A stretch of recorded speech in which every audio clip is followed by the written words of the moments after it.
بسم اللہ الرحمن الرحیم۔ السلام علیکم اسٹوڈینٹس، آج ہمارا لیکچر نمبر 33 ہے اور ٹاپک ہے جو ہم کل پڑھ رہے تھے کہ مرکزی حکومت کے ذرائع آمدن کون کون سے ہیں۔ کل ہم لوگوں نے پڑھا کہ کون کون سے ذرائع ہیں پاکستان کی مرکزی حکومت کے آمدنی کے۔ اس میں ہم نے دیکھا درآمدی اور برآمدی محصولات، کہ جو اشیاء درآمد کی جاتی ہیں اور جو برآمد کی جاتی ہیں ان پر حکومت ٹیکس لگاتی ہے، یعنی ان کو محصولات کہا جاتا ہے۔ وہ کون سے محصولات ہیں؟ درآمدی اور برآمدی۔ اس کے بعد مرکزی ایکسائز ڈیوٹی،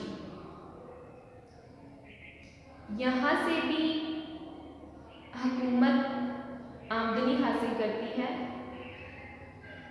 ان میں کیا ہے، جو ملک کے کارخانوں کے اندر جو بھی اشیاء پیدا کی جاتی ہیں ان پر مرکزی ایکسائز ڈیوٹی عائد کی جاتی ہے۔ یہ ڈیوٹی وزن یا مقدار کے لحاظ سے، اس کے بعد مالیت کے اعتبار سے بھی ہو سکتی ہے۔ اس کے بعد ہم نے پڑھا انکم ٹیکس اور کارپوریٹ ٹیکس، بکری ٹیکس، یہاں سے بھی حکومت اپنی آمدنی حاصل کرتی ہے۔ لاسٹ والا پوائنٹ تھا ہمارا دیگر محصولات، دیگر ٹیکسز، وہ کون سے ہیں؟ دولت ٹیکس، تحفہ ٹیکس، وراثت ٹیکس، ان پر بھی حکومت ٹیکس لگا کر آمدنی حاصل کرتی ہے۔ اس کے بعد اسٹوڈنٹ آج ہمارا ہے ڈاک، تار اور ٹیلی فون۔ یہ محکمے براہ راست خدمت پہنچانے کے کام کرتے ہیں۔ حکومت ہر سال ان کی شرح میں کچھ نہ کچھ اضافہ کرتی رہتی ہے اور اس کی آمدنی میں اضافہ ہوتا ہے۔ یہ کیا ہے کہ لوکل ٹیلی فون کال ٹرننگ کی شرح، فون کنیکشن کی فیس۔ اب اس میں ہے کہ کہاں سے حکومت، کیسے حکومت آمدنی حاصل کرتی ہے؟ ٹیلی فون کنیکشن کی فیس اس میں آ جاتی ہے۔ لوگ گھروں میں ٹیلی فون کی کنیکشن لگواتے ہیں، حکومت ان کی فیس لیتی ہے۔ اس کے بعد رجسٹریشن کی فیس، ڈھاکیے کو بھی اس کے بعد ٹیلی فون کی ایکسائز ڈیوٹی کی شرح میں اضافہ ہو رہا ہے۔ یہ تمام شعبے اس کی مان سے بھی حکومت آمدنی حاصل کرتی ہے۔ اس کے بعد ہے سود کی وصولیاں۔